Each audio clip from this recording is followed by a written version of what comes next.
जलाई दिया नया कस जलाई हो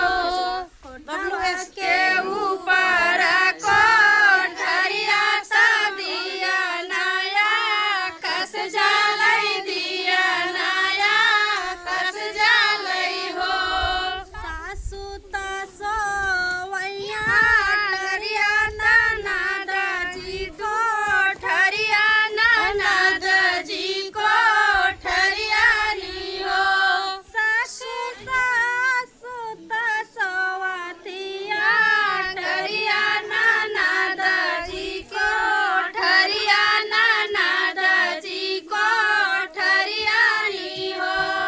सखी घुमर घुमर पिरवार वही त सासू के बोलाए त सासू के बोलाए नी हो सखी सासू त बोलायु ना पावै ननद उठी बोलै ननद उठी बोलाई हो सखी सखी सासू त बोलायु ना पावै ननद उठी बोलै ननद उठी बोलाई हो भौजी तोहरे त होई है लिटियवा भूसर घर लिपौ भूसर घर लिपौ हो भौजी तोहरे त होई है बिटियवा भूसर घर लिपौ भूसर घर लिपौ हो सासू त बोला सासू त बोलहिउ ना पामै त अठवा महीना नवा लगै त होरी लाजा नमली है होरी लाजा नमली है हो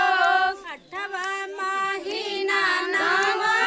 लगै त होरी लाजा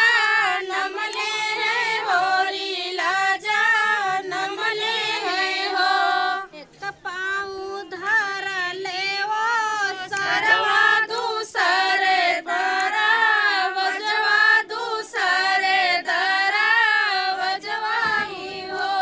सखी तीसर पौआ धर ले आंगनवा उठाई लगई सोहर उठाई लगई सोहर हो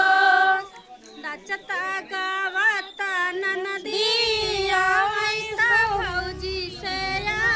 रजकारई भौजी से रजकारई हो